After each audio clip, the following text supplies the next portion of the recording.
Olá, meus amigos e minhas amigas, boa noite a todos e a todas. Mais uma edição do nosso programa agora com Adriano na TV LW. Eu quero desde já agradecer aos internautas e pedir para que nesse momento você comece a compartilhar o nosso link do YouTube para os seus amigos, amigas e também para os grupos de WhatsApp. Eu mesmo tenho 71 grupos. Brincadeira. Minha gente. Então vamos aproveitar. E também dar o meu boa noite muito especial a toda a equipe da Agreste TV de Belo Jardim. Estamos ali naquela região de Belo Jardim, São Caetano, Cupira, Altinho. Muito obrigado a todos. Também pela rádio São Bento FM, em São Bento do Una. Muito obrigado à direção da rádio. E aqui em Arco Verde, pela Itapuama. Então, boa noite a todos. O nosso convidado de hoje que vai me ajudar aqui nas perguntas, é o nosso jornalista, psicólogo, que eu sempre, quando preciso, convoco para esse bate-papo, Fernando Torres. Fernando, boa noite. Boa noite, Adriano. Boa noite a todos. É um prazer sempre estar aqui na TV LW, né? Recebendo sempre uma figura ilustre. E também deixar uma saudação a todas as emissoras parceiras, a você que nos acompanha. Uma boa noite, sejam todos muito bem-vindos.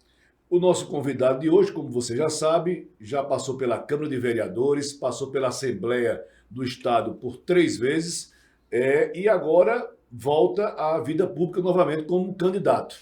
E eu quero saber por que dessa decisão de voltar novamente a disputar uma eleição. Eu tenho a alegria e a satisfação de receber o meu amigo particular, doutor Israel Guerra. Deputado, boa noite e muito obrigado pelo convite, de ter aceitado o nosso convite. Boa noite, meu amigo Adriano. Você que temos uma longa história juntos, você que é hoje um dos comunicadores mais atuantes aqui da região de Arco Verde.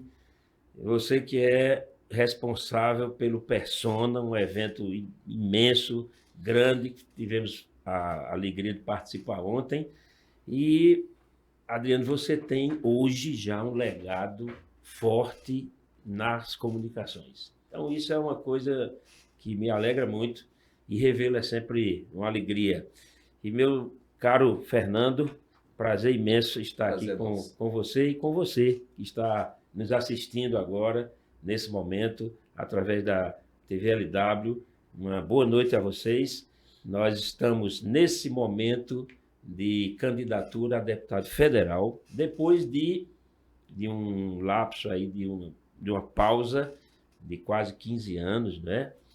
E uma pergunta que eu me fiz foi essa que você me fez agora. Por que Israel voltar depois de tanto tempo, depois de já estar dedicado à advocacia, ao ministério pastoral?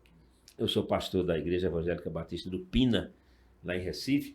Por que voltar à atividade política? E nós depois de orarmos e ao recebermos a convocação, o convite da assessoria da governadora Raquel Lira, também do nosso amigo deputado Joel da Harpa, com quem nós trabalhamos já há alguns anos, nós tivemos também consultando e recebendo o mesmo convite, mesmo sem comunicar anteriormente que havia esse convite do presidente da Convenção Batista de Pernambuco, que sem eu falar nada, essa precisa ter um representante na Câmara Federal. Os batistas de Pernambuco, que são 100 mil, nunca tivemos um deputado federal na Câmara dos Deputados. Então, nós queremos, Israel, que você seja esse candidato, quer dizer, sem eu falar nada.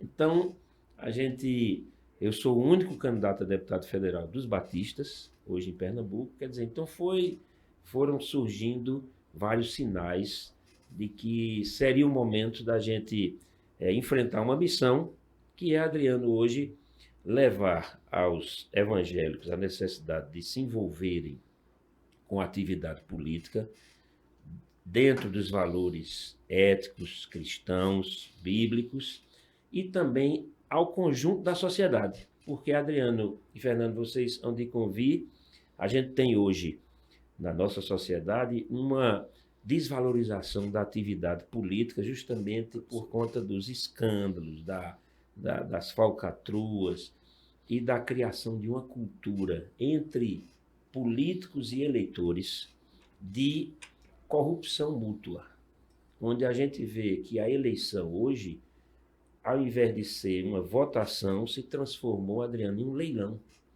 Então, quer dizer, as pessoas vão para a eleição para dizer quem dá mais pelo meu voto.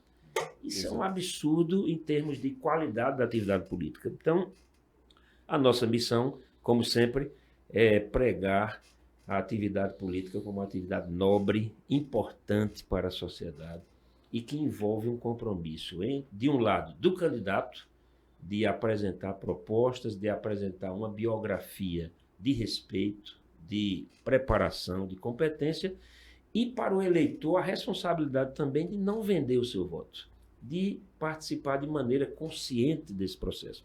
Então, tudo isso me faz voltar agora à atividade política com essa missão de pregar esses valores e de juntar pessoas aqui em Arco Verde, em todo o estado de Pernambuco, pessoas de bem que existem, muitas pessoas de bem em todo o estado, e vamos mobilizar essas pessoas no sentido de a gente conquistar uma vaga na Câmara dos Deputados. Se eleito deputado federal agora em outubro, o que é que Arco Verde, né, uma pessoa, um grande político que você é, um cara experiente, mas chegando a Brasília como deputado federal, o que é que o eleitor, o que é que o cidadão de Arco Verde pode esperar, não só de Arco Verde, mas na nossa região, que é muito carente nessa linhagem de deputado federal aqui na nossa região, na nossa terra?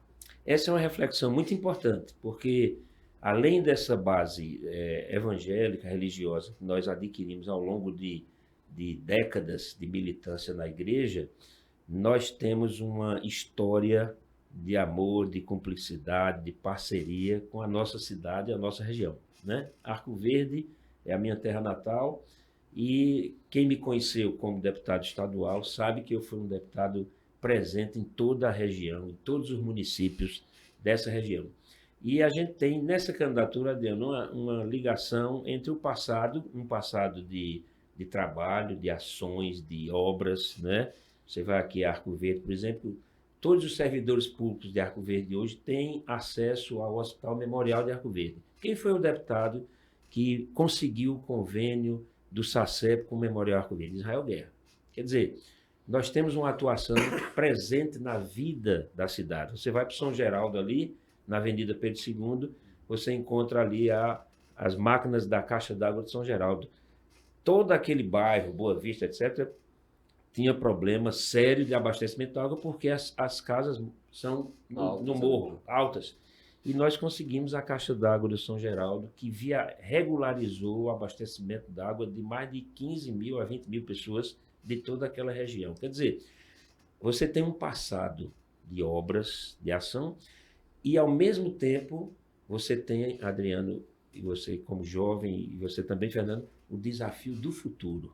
O que Arco Verde pode esperar do deputado Israel Guerra? É claro que hoje nós temos uma cidade com mais de 82 mil habitantes, uma região que é conhecida pela pujança da indústria do leite, nós temos um estado que tem muitos desafios na área de emprego, na área de geração de renda, e o maior desafio que eu entendo hoje é justamente a entrada, a inserção de Pernambuco na questão da tecnologia.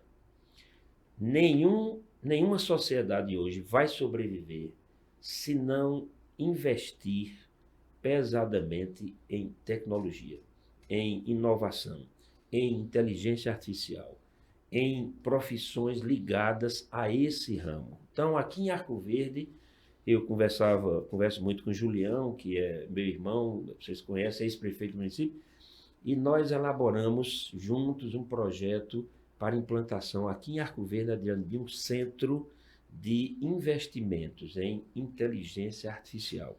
Então, nós vamos fazer aqui em Arco Verde, vamos lutar como deputado federal, para termos aqui em Arco Verde o Porto Digital que temos em Recife, que é exatamente um ponto de investimento em startups, em inteligência artificial, em profissões ligadas a essa indústria do futuro, que já é do presente, que já todos nós vamos ser invadidos pela inteligência artificial, não só a gente que trabalha com comunicação política, mas a população mesmo, o cidadão comum que não sabe nem o que é isso, daqui a 5 ou 6 anos, no máximo, ele vai depender para sobreviver de manipular, aprender a viver com esse universo novo.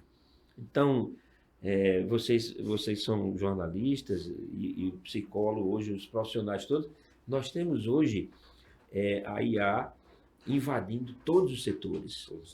E isso aqui implica no comércio de Arco Verde, nos setores de serviço na área de saúde, que Arco Verde tem uma estrutura imensa, no setor da educação. Então, veja, o país, o Estado, a cidade, a pessoa mesmo que não investir nisso vai ficar para trás.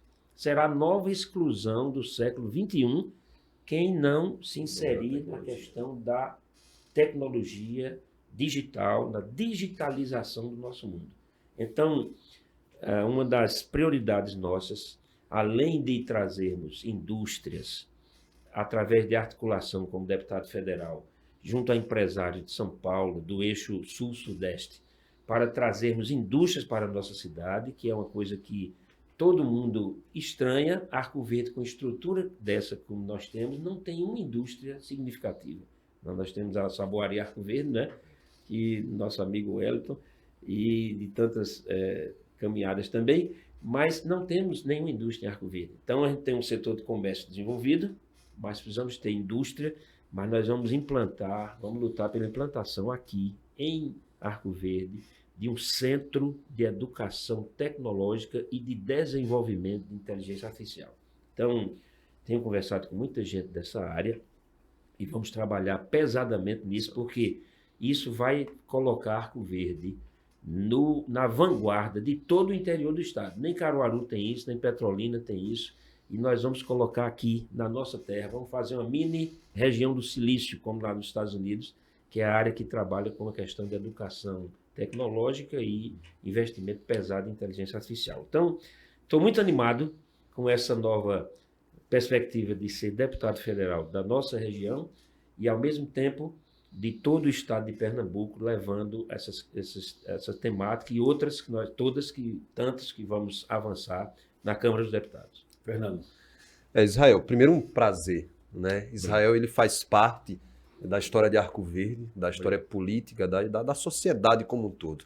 Dificilmente a gente entra na política, e eu sou oriundo do movimento social, como lhe falei nos bastidores, e a gente não se depara com a figura de Israel, dos seus discursos eloquentes, da sua transição fácil nas camadas da sociedade. Amém. E você já me pega de jeito pelo seguinte, você tocou num ponto que para mim é muito importante, que é a tecnologia. Eu sempre, quando estou conversando com alguns amigos, eu falo, Arco Verde, ele poderia ser o Vale do Silício pernambucano. Pois não, tá vendo? Porque Arco Verde hoje em dia já tem. Na época, quando eu comecei a mexer com tecnologia, em 2004, eu sou um pouquinho velho, já estou com 37, mas a gente não tinha isso. Hoje em dia você tem uma escola técnica aqui em Arco Verde que tem um núcleo de tecnologia, que tem cursos na área. Na ESA, na nossa autarquia de ensino superior, nós temos um curso de análise e desenvolvimento de sistemas. Mas nos falta justamente isso, um polo tecnológico. Tem muitas pessoas incríveis na cidade que, se você não os conhece, tem que conhecer, busque conhecê-los, que estão fazendo trabalhos assombrosos. Então, assim, poxa, jovens do sertão pernambucano mudando a própria realidade através da tecnologia. Isso é muito importante. Mas isso você já falou. Então já tirou-me uma pergunta, mas eu quero lhe fazer outra. Sim. Mas tem uma coisa importante, Israel. Porque assim, você começou falando que a Convenção Batista do Estado disse, Israel, nós precisamos de você, né?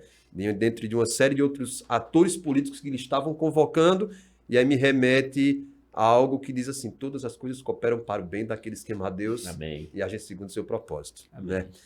Mas assim, para além do pastor Israel, tem um fator interessante na sua vida que eu queria que você falasse para a gente.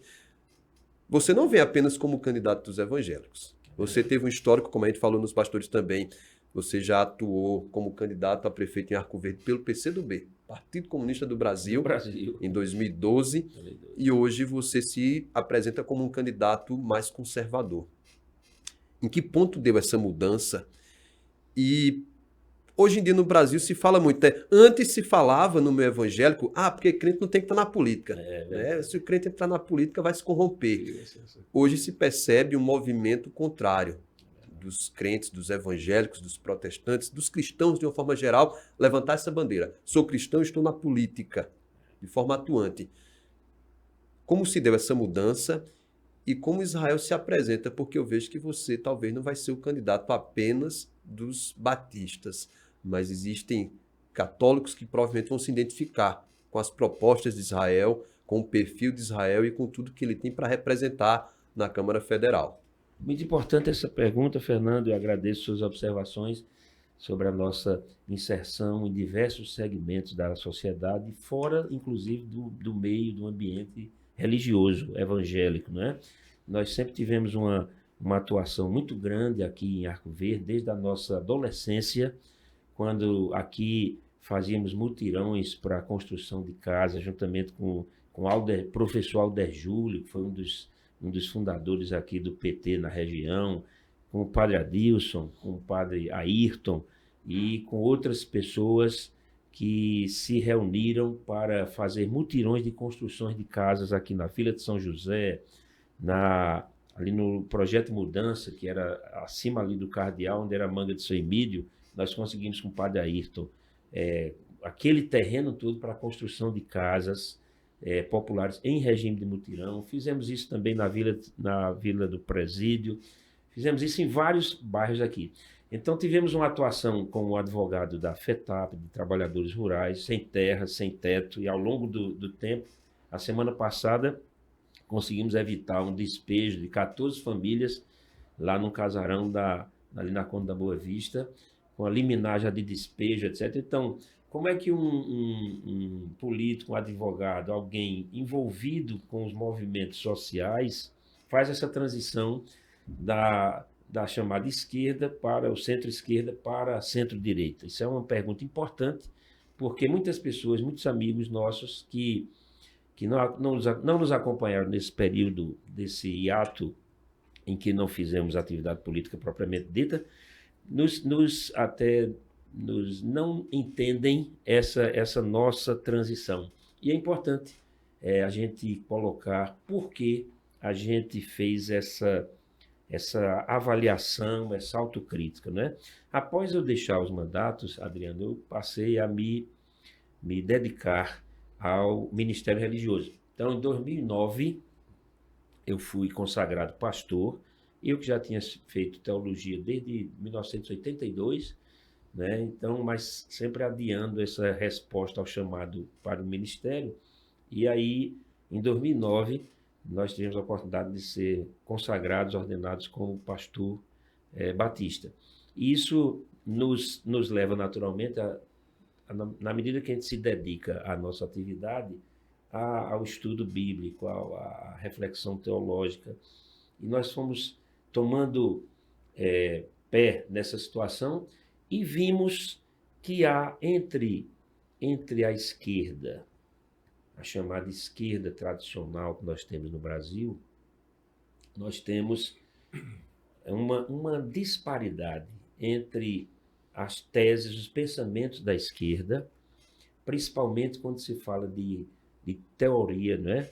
Materialismo dialético, a hostilidade a toda forma de espiritualidade, de religião, e mais concretamente aqui no Brasil, com a implantação dos valores ligados à chamada cultura woke, que é uma cultura que surgiu há algumas décadas na Europa, que redirecionou a atuação política da esquerda do campo econômico, onde se verificou que o comunismo, o socialismo não deu certo, nem na Rússia, nem na Polônia, nem na Albânia, nem em Cuba.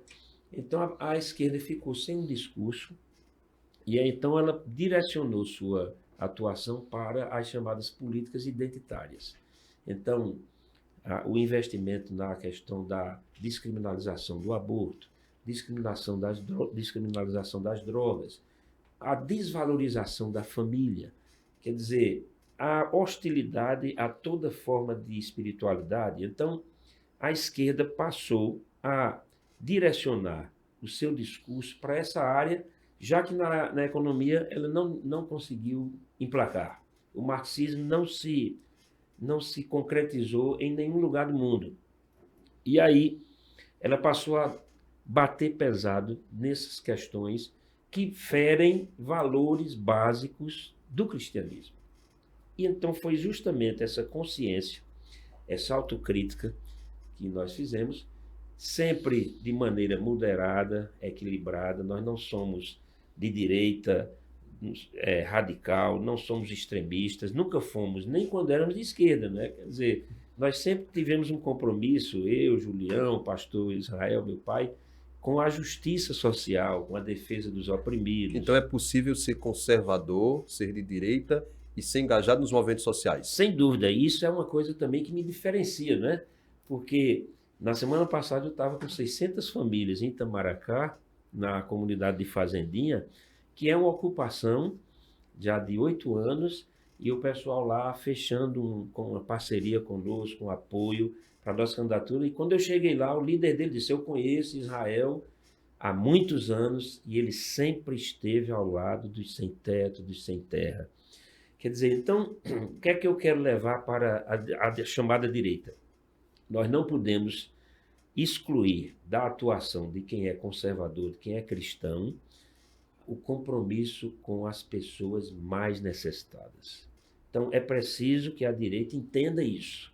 Se ela quer se viabilizar, no Nordeste principalmente, que é onde estão os maiores índices de pobreza do Brasil, ela precisa ter uma proposta concreta para sem terra, sem teto, sem renda, sem emprego, sem visibilidade, que é a grande contingente da população na região Nordeste. Então, nós temos um público que precisa ter uma visão de quem é conservador ligada à justiça social que está pregada na Bíblia, em todos os seus lugares, textos, Antigo Testamento, Novo Testamento, a preocupação do Senhor com os oprimidos, com os pobres. Quando ele diz ao povo de Israel, lá em Deuteronômio, não deverá haver pobre entre vocês.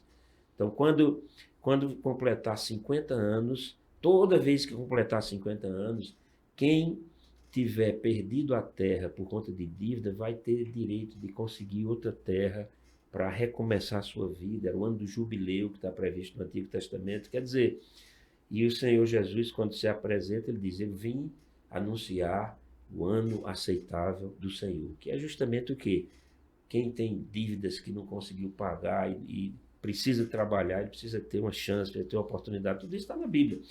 Então, essa transição de política da esquerda, da chamada esquerda, para a centro-direita, foi decorrente justamente dessa reavaliação teológica dos valores e da atuação da própria esquerda. Então, por outro lado, o envolvimento da esquerda, da chamada esquerda brasileira, com escândalos de corrupção reiterados, também nos afastou muito dessas pessoas que no discurso sempre trabalharam, sempre falaram em usar o governo para ajudar os pobres, etc. Quando chegaram ao governo, se envolveram em escândalos horríveis, como o Petrolão, como a Mensalão, INSS agora. Quer dizer, então, essa esquerda que trabalhava muito o discurso, a gente constatou isso e por isso essa transição. Desculpa aí, porque é preciso um tempo para explicar isso às pessoas, mas o Israel, que era comprometido com a justiça social, continua comprometido com a justiça social, mas com os valores cristãos, bíblicos, da valorização da vida, do combate às drogas, da valorização da família e outros correlatos. Eu estou com a primeira pergunta da nossa internauta, Silvana Magalhães.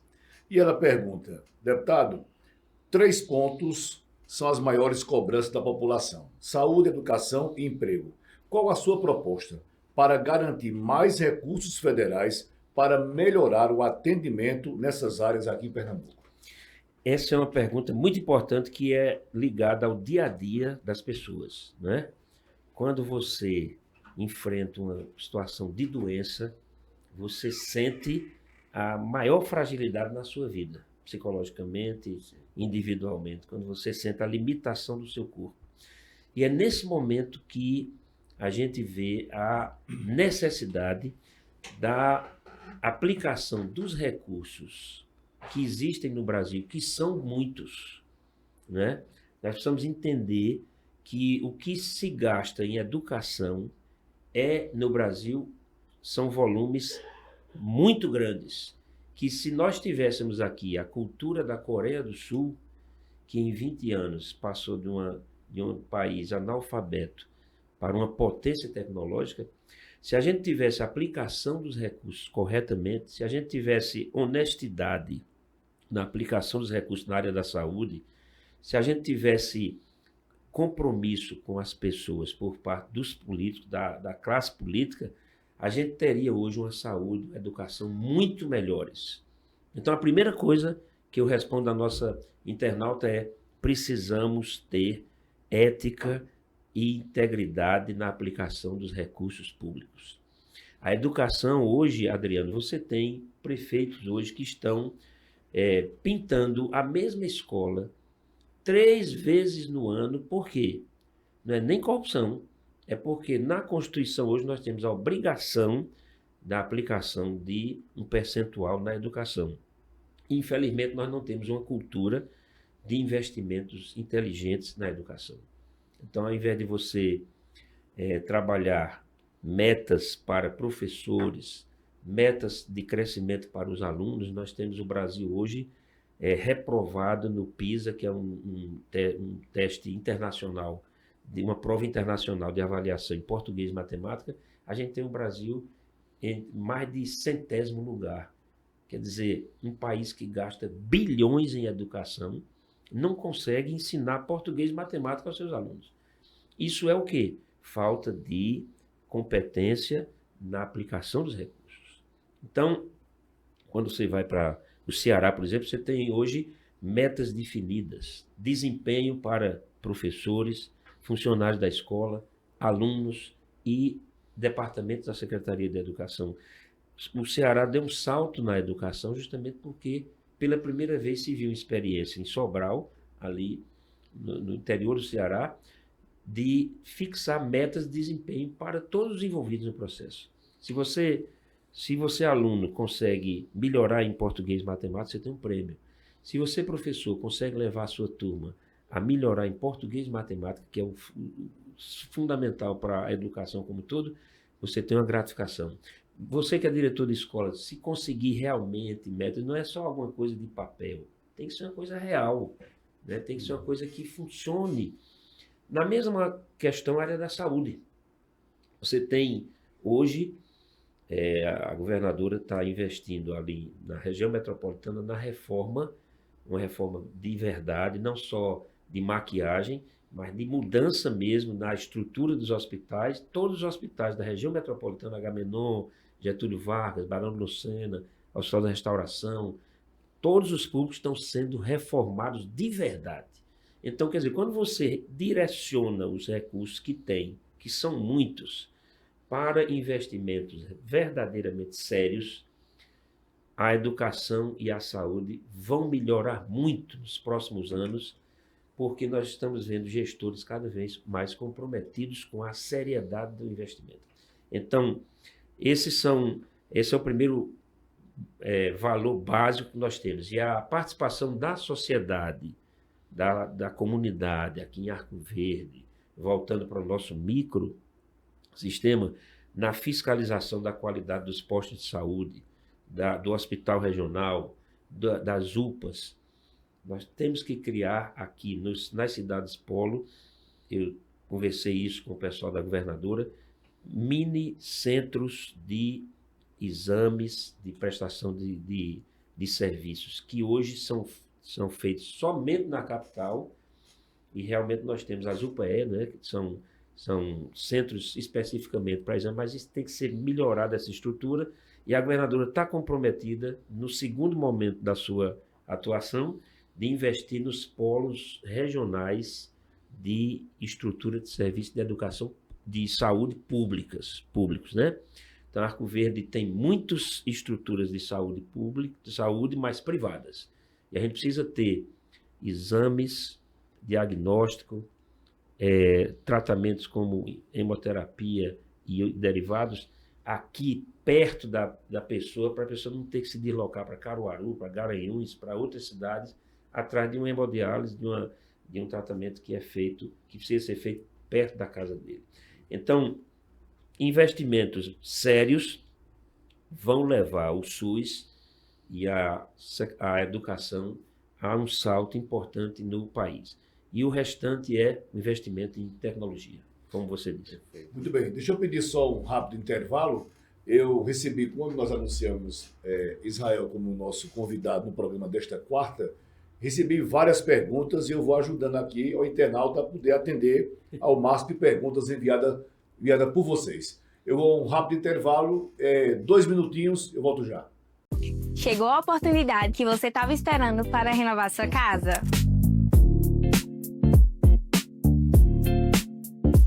Garanta 10% de desconto e parcele em até 10 vezes sem juros ou, se preferir, 20% de desconto nas compras à vista.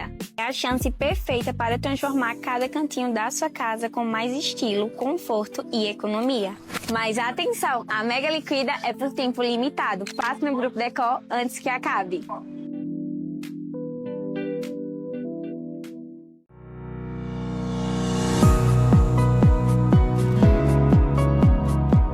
Sua visão merece o melhor cuidado. Na Ótica Rio Branco, você encontra tecnologia de ponta, atendimento humanizado e uma variedade incrível de armações e lentes para todos os estilos. Realizamos exames de vista de segunda a sábado, com profissionais qualificados prontos para atender você. Venha nos visitar e descubra porque somos referência em Arco Verde. Ótica Rio Branco, seu novo conceito em visão.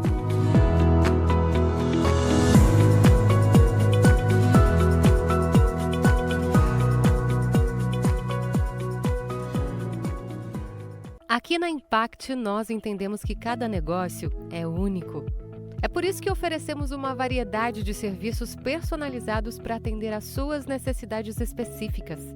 Desde o desenvolvimento de sites modernos e intuitivos até o design gráfico criativo, passando pelo gerenciamento estratégico de mídias sociais. Também contamos com uma consultoria dedicada a fornecer soluções estratégicas em finanças, gestão de dados e logística para empresas de todos os portes. Estamos aqui para ajudar sua empresa a se destacar no mercado. Com a Impact, você terá acesso a uma equipe dedicada e experiente, pronta para impulsionar o seu sucesso. Vamos trabalhar juntos para alcançar seus objetivos e superar suas expectativas.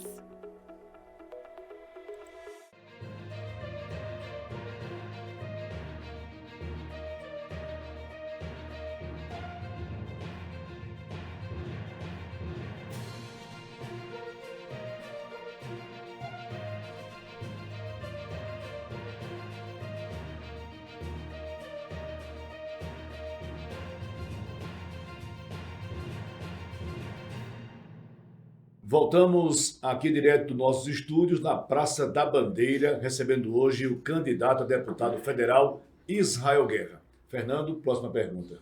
Vamos lá. Israel, eu tenho acompanhado você nas redes sociais e tenho visto uma luta sua tremenda quanto à valorização do profissional do cuidador de idoso, né? E eu sei que você está envolvido também em uma cooperativa de saúde. Eu queria que você falasse um pouquinho sobre isso e de outras categorias também que carecem de representatividade, né? Na psicologia mesmo a gente vê uma carência muito grande. Não tem quem fale sobre essas profissões que são essenciais. A população brasileira e pernambucana, por que não dizer, vai envelhecendo, seus filhos vão precisar entrar no mercado de trabalho e não tem quem cuide dessas pessoas, desses idosos. Então, por favor. Muito boa pergunta, Fernando. Você tem hoje vários campos de atuação da área de um deputado federal. E é uma coisa que eu tenho me dedicado a estudar, vários assuntos, várias questões que nós vamos ter, a partir do próximo ano, a oportunidade de elaborar projetos de lei, políticas públicas ligados às competências de um deputado federal, que são bem mais amplos do que um deputado estadual. Então, a questão do envelhecimento da população está trazendo desafios importantes para todo o país, para todos os governos, toda a estrutura estatal. E isso, você falou uma coisa importante, a questão da saúde mental, né? O psicólogo será cada vez mais um profissional em nossa sociedade requisitado e necessário, porque uma das grandes questões do século XXI será o desafio da saúde mental. Como o ser humano se relaciona com o digital? Como o ser humano organiza a sua vida com a virtualização das relações? Como tratar aquilo que a gente fazia olho no olho pessoalmente, anteriormente você agora fala com a pessoa pelo Zap, sem querer nem ouvir a voz dela, por mensagens ou por áudios que você faz para que a pessoa não interrompa você, por exemplo. Então, a saúde mental é um dos grandes desafios. A questão do envelhecimento da população é um desafio seríssimo, porque nós temos a população agora envelhecendo, a geriatria será um grande nicho da medicina nos próximos anos, e a gente precisa ter um cuidado com a assistência aos idosos para que eles tenham uma velhice decente, digna, né? E eu trabalho lá no Pina com a comunidade carente, com a favela. A gente vê muitas pessoas idosas abandonadas, não porque a família não gosta deles, mas porque as pessoas estão na briga pelo jantar, pela sobrevivência. E quem vai ficar em casa para cuidar do idoso? Quem vai dar assistência ao idoso? Então, nessa cooperativa que nós ajudamos a organizar, que é a COPSAIS, onde temos mais de 6.800 filiados, inclusive 1.200 cuidadores de idosos. Então, nós estamos produzindo uma proposta que é exatamente incluir entre os serviços pagos pelo SUS para pessoas, para famílias carentes, para famílias que não têm como pagar cuidadores e nem têm como cuidar pela própria luta da sobrevivência, incluir nos serviços do SUS o serviço de cuidadores de idosos. Então, há uma legislação já que trata de maneira geral essa profissão, mas não se preocupou com essa situação que é a necessidade do velho, do idoso pobre, de ter na sua velhice a assistência, a atenção, a dignidade, alguém para conversar, alguém para dar atenção, realmente para cuidar da pessoa, enquanto os filhos, os netos estão na briga pela sobrevivência. Então, a gente está com essa proposta, será uma das propostas que vamos trabalhar lá na Câmara dos Deputados, e ao mesmo tempo a nossa preocupação será de uma política de saúde mental que atenda de fato às grandes demandas que nós temos hoje, que são a questão da virtualização, a questão da dependência das drogas. Então nós temos hoje uma sociedade onde a gente tem uma certa hipocrisia mesmo, né? Quer dizer, a gente tem hoje aqui na cidade de Arco Verde, em qualquer cidade do Brasil que você for hoje, você vai ter um contingente da população envolvido com a dependência das drogas. E os CAPs, a rede de CAPs, ela não responde à questão da dependência forte que nós temos hoje. Ela faz apenas ali um cuidado paliativo com as pessoas. E a gente precisa tratar essa questão das drogas como uma coisa real. É um problema seríssimo. Nós temos hoje até cidades onde o tráfico de drogas elegeu mais da metade da Câmara dos Vereadores.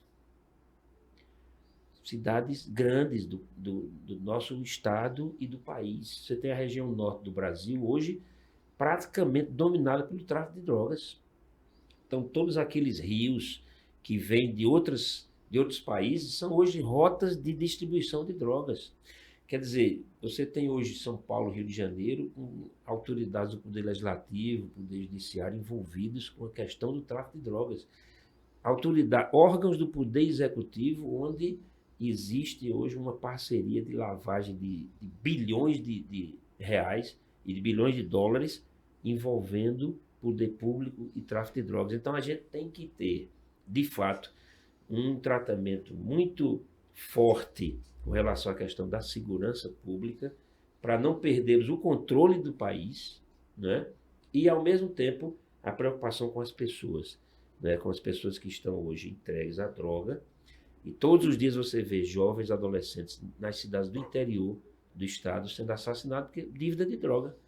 Porque a primeira pedra de crack é grátis, a segunda é grátis.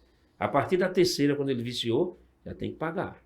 E para pagar, ele vai roubar, vai estuprar, vai fazer tudo que tiver ao alcance dele para conseguir o dinheiro para ter acesso à droga. Então, essa questão da saúde mental, do cuidado com os idosos, serão demandas importantes do nosso mandato como deputado federal, se Deus permitir. Lá em Recife, você está fazendo uma dobradinha como candidato a deputado pelo PP. Lá na capital, a sua dobradinha com o deputado Joel da Harpa, estadual. Aqui em Arco Verde, quando é que você vai anunciar o seu companheiro de chapa? E como é que estão as suas articulações na questão de lideranças aqui em Arco Verde? Como é que vai ser o preparo da sua campanha na sua terra natal? Essa é uma questão importante, né? Como a nossa candidatura dele foi decidida de última hora, né? Nós estamos tendo que fazer todo esse processo, que seria um processo de 2 anos, né? Em 45 dias, né? Então, há uma certa vantagem. Houve, a meu ver, uma providência, né? No sentido de que, por exemplo, se eu tivesse lançado minha candidatura a deputado federal entre os batistas muito tempo atrás, já tinha 2, 3 ou 4 concorrentes. Então, Deus providenciou para eu definir a candidatura só na última hora. Todas as coisas cooperam para o bem. É verdade. Então, os sinais vão se juntando. Então, hoje eu sou o único candidato dos batistas, quer dizer, 95% da denominação batista, que são 100 mil filiados em Pernambuco, hoje estão se mobilizando, etc. E temos pastores, irmãos militantes, quer dizer... Então, mas essa questão da definição de apoios, de candidaturas, então está sendo uma coisa que está sendo feita com muita intensidade e rapidez. Então eu quero, nesses 15 dias, anunciar aqui em Arco Verde, na nossa região, essa dobradinha com o deputado estadual, que deverá seguir também esses mesmos critérios do compromisso com o desenvolvimento regional, compromisso com a nossa região, compromisso com as cidades que têm desafios econômicos, e eu espero nesses 15 dias estar fechando isso. Ao mesmo tempo, Adriano, você chamou a atenção, a gente está entrando em contato com muitas lideranças comunitárias em vários municípios e, naturalmente, dentro daquela nossa linha de fazer política com ética, de não transformar a eleição em um leilão. Quer dizer, eu fiquei assim, estarrecido, Adriano e Fernando, com a informação que tive que na última eleição aqui em Arco Verde, para pessoas participarem de caminhadas, de atos políticos, era necessário pagar. Quer dizer, o cidadão está renunciando à sua participação no pleito. Isso não é um problema só de Arco Verde, né? Mas me entristece muito, porque, Adriano sabe, a gente fazia aqui militância, eventos com 4, 5 mil, 8 mil pessoas, sem pagar um centavo a ninguém. O povo ia porque gostava das propostas, queria defender. Israel, aproveitar o ensejo, que eu estava com uma questãozinha aqui na mente. Pois não. Sempre que se fala, Adriano, em Israel, Israel vai vir em Arco Verde. Um alvoroço meio que acontece, principalmente nas periferias, né? Pois não. Sempre que a Israel é candidato a alguma coisa, ou talvez seja, a gente percebe um burburinho, a gente percebe um apelo popular. Israel não vem com grandes fortunas, não vem com grandes padrinhos. A que se deve isso, Israel? Exatamente, Fernando, a nossa militância e ao nosso passado de convivência com o povo diretamente, né?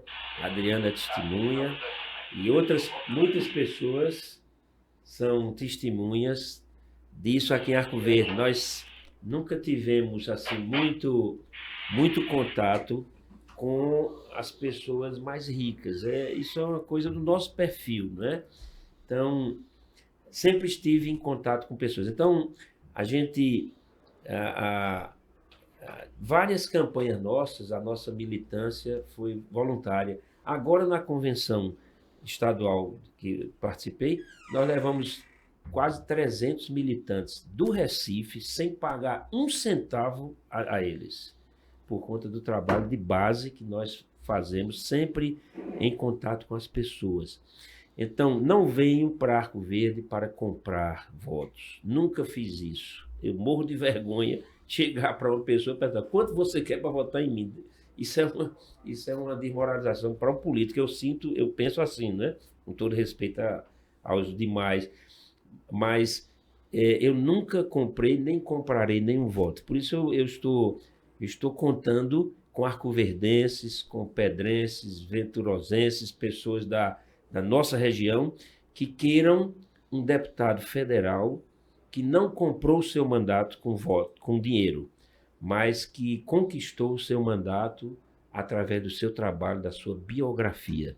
Então, nós temos aqui 55 mil eleitores em Arco Verde, devem votar em torno de 40 mil para deputado federal, e eu quero contar com um percentual que eu espero e oro que seja um percentual significativo de arcoverdenses livres, independentes e que queiram, independentemente da sua corrente partidária, esquerda, direita, centro, Raquel, João Campos, que queiram um deputado federal que será atuante em favor da cidade, da região, mas que terá uma atenção especial com cada pessoa, com cada necessitado, com cada invisível. Então, meu estilo sempre foi esse. E nós não vamos mudar, porque já fomos provados, já fomos deputados por 3 mandatos, o povo de Arco Verde me conhece, e eu quero os arcoverdenses que queiram o crescimento da nossa cidade. Eu vou ajudar o prefeito Zeca Cavalcante, porque nós entendemos que Arco Verde precisa ter recursos para investir no polo tecnológico, na estrutura da saúde, na estrutura da educação. Precisamos criar oportunidade de geração de renda que só se faz com industrialização. Ao lado do grande comércio que temos aqui, nós precisamos ter indústrias, como Vitória de Santo Antão conseguiu implantar.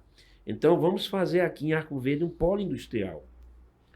E vou trazer, com o meu mandato federal, empresários de São Paulo, Minas Gerais, Rio de Janeiro, para investirem aqui em nossa terra, porque Arco Verde com indústria vai ser uma super cidade.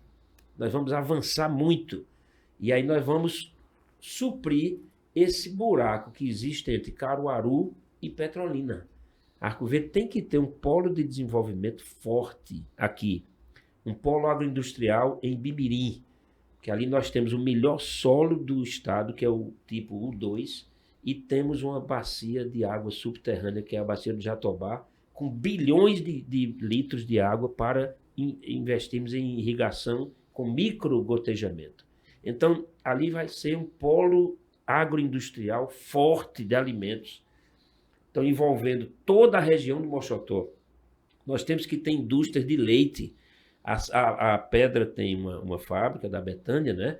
Mas nós precisamos ter uma indústria de leite forte do tamanho da bacia leiteira de Buíque, que é uma bacia imensa, enorme, junto com a da Pedra, com Venturosa. A gente tem uma bacia leiteira aqui que pode avançar muito mais com indústrias, colocando a economia não só no setor extrativista, como nós temos, mas no setor de indústria, que é a geração de empregos e de renda. E para essa indústria vir, a gente tem que quebrar a burocracia, né? Burocracia. Que eu gosto de chamar de burocracia com 2 R's, porque é uma burrice, uma legislação, Israel, que só prejudica a população que mais precisa, né?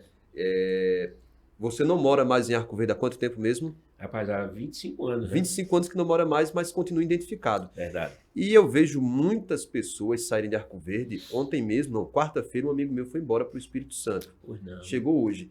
Por que isso acontece? Porque não tem emprego. Verdade.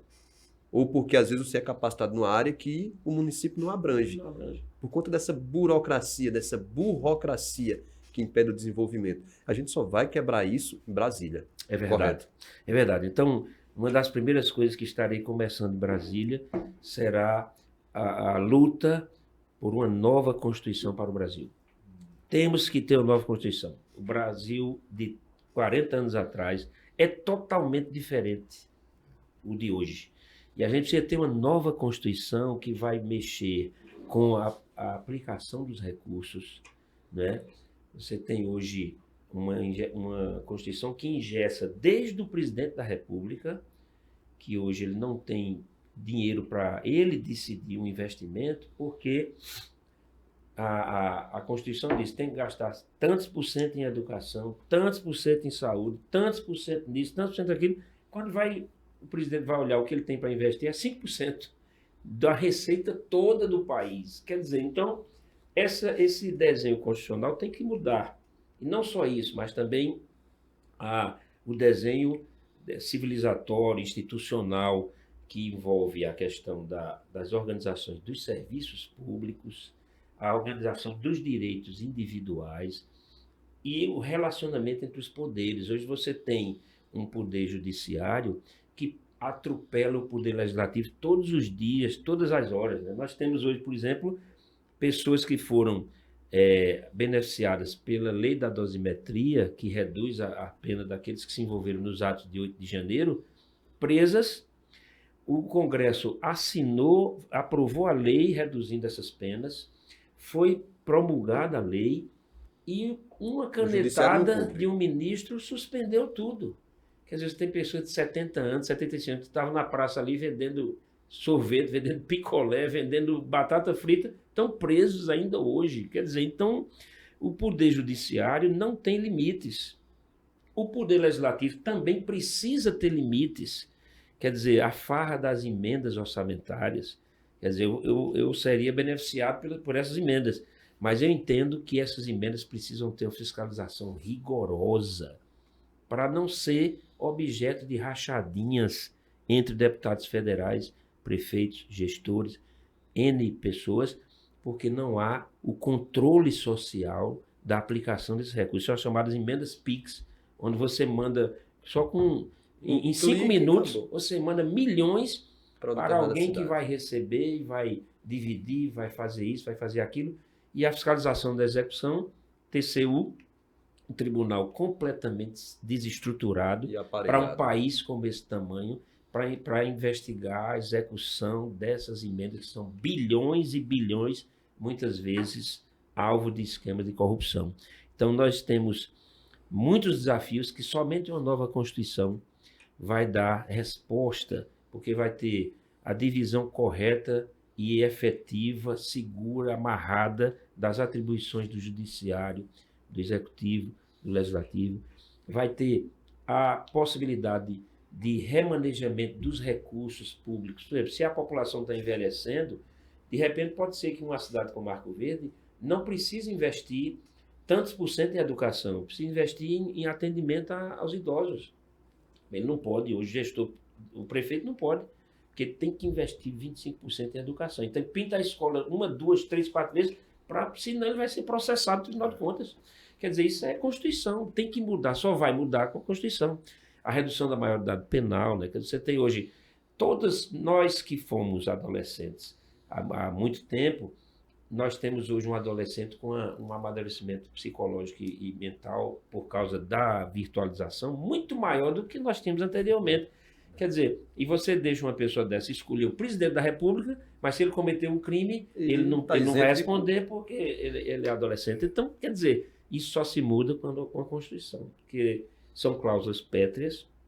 Então, só uma nova Constituição é que permite mudar essa situação.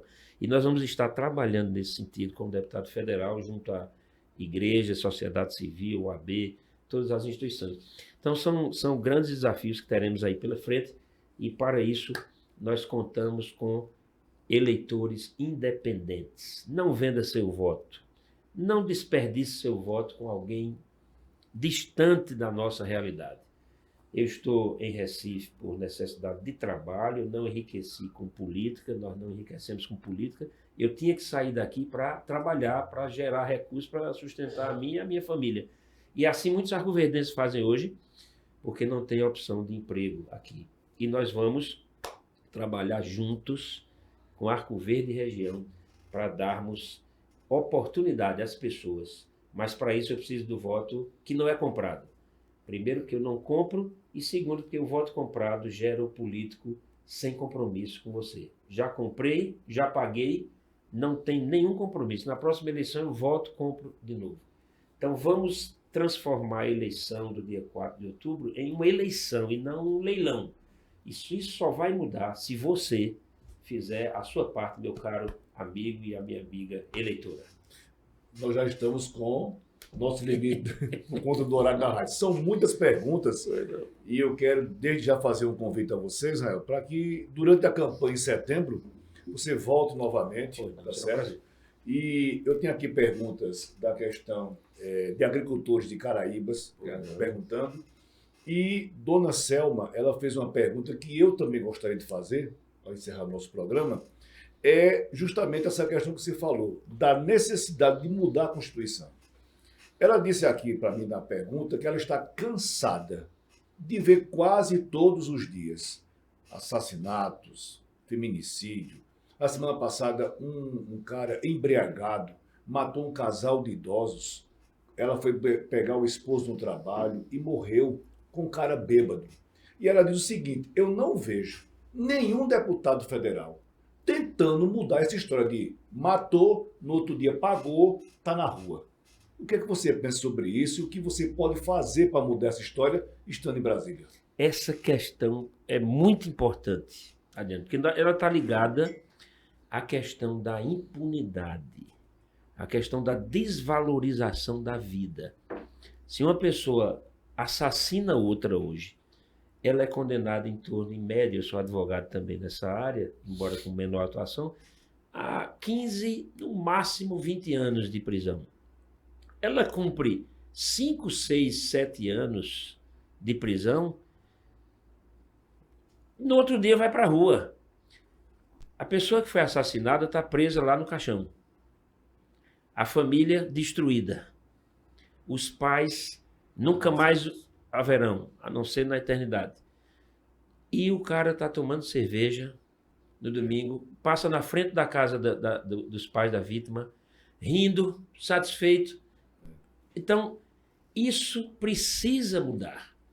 No mínimo, nós temos que aprovar a prisão perpétua, no mínimo, porque a pena de morte hoje, que é algo que é um tabu para muita gente que defende essa história de justiça social, de direitos humanos, mas quando você estuda a Bíblia, quando você estuda a palavra, quando você estuda, por exemplo, os Estados Unidos, que são a maior democracia do mundo, vários estados lá têm a pena de morte.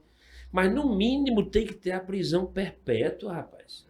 Porque isso é até uma satisfação para você dar à família da vítima.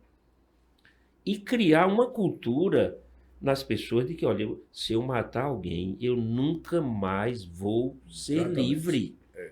Mesmo que eu não morra, mas eu nunca mais serei livre. Isso precisa, vou defender a prisão perpétua, com certeza. Porque nós não podemos banalizar a vida. E a gente precisa respeitar a vida. E a gente vê hoje um cara que estupra uma criança de 5 anos, de 6 anos, passa 8 anos ali preso e vai estuprar outro quando sai. Passa mais 5 anos preso, vai estuprar outra. Então uma pessoa dessa não tem condição de conviver na sociedade. E quando muitas vezes não paga a tal da fiança e sai, né? Responde em liberdade. Quando no caso de crimes de delito de trânsito, o cara enche a cara de cachaça e sai dirigindo para dizer, quem eu pegar se ferrou. Rapaz, uma pessoa como essa não tem condição de ficar no convívio social, porque é o mínimo que a gente pode responder à pessoa, a jovem, a criança, o idoso, que está saindo do seu trabalho e vem um bêbado e acaba com a vida dele, com a vida da família, com a vida de todas as pessoas de bem, que não tem nada a ver com o irresponsável. E o cara daqui a 5, paga a fiança e responde em liberdade. Se for preso, 5 a 6 anos de prisão, passa 2 anos, 1 ano e meio preso, já volta para dirigir. Já volta a dirigir. Quer dizer, então isso tem que mudar. E, infelizmente, só uma nova Constituição pode nos permitir fazer isso, porque criaram essa danada dessa cláusula pétrea para defender os bandidos, para defender os traficantes, para defender os corruptos. Então, da mesma forma que se valoriza a vida, tem que criar pena rigorosa para o crime da corrupção, que o corrupto ele tira a merenda da criança, ele tira a educação da sociedade, ele tira as obras que são necessárias, a saúde, e esse cara tem que pagar com força. Então, tudo isso nós vamos trabalhar nesse movimento que eu vou começar logo após a nossa posse, se Deus permitir, como deputado federal. Muito bem. Fernando, muito obrigado mais uma vez pela sua presença e participação no nosso programa. Obrigado, Adriano. Obrigado, Israel, a todos que nos acompanham. E uma satisfação, uma grata surpresa, Israel. Não o conhecia pessoalmente, como disse, mas conhecia porque a história testifica da sua atuação, né? Eu só queria que quando você for falar, deixar suas últimas palavras, você me dissesse uma coisa. Você é o candidato dos evangélicos, dos conservadores, dos católicos, de quem? Porque eu acho que não é de um grupo específico. Eu acho que você está abrangendo mais coisas aí. Fernando, eu quero agradecer, rapaz, Adriano e Fernando, por essa conversa muito agradável. Desculpa porque demorei muito nas respostas, mas é um prazer imenso poder falar com tantas pessoas através desse programa, da TVLW, do Adriano, do Fernando, e eu respondo de maneira curta agora. Eu sou o candidato da cidadania. E aí envolve religião, respeito à liberdade religiosa, direito das minorias, direito dos mais necessitados e direito da sociedade como um todo, direito constitucional. Eu sou o candidato da cidadania. Se vocês quiserem um deputado federal para defender a cidadania em todos os seus aspectos, Israel Guerra está aí. Grande abraço, muito obrigado a você e a vocês também. Obrigado, Israel, pela sua presença. Desejar boa sorte. Obrigado. Que Deus lhe abençoe nessa sua nova caminhada. Amém. E que você consiga chegar à Câmara Federal para colocar em prática essas suas sábias palavras em defesa de quem mais precisa. Obrigado. Obrigado aos ouvintes da Rádio São Bento FM. Obrigado aos ouvintes da Rádio Itapuama e também da Agreste TV. Até a próxima quarta, 8 da noite.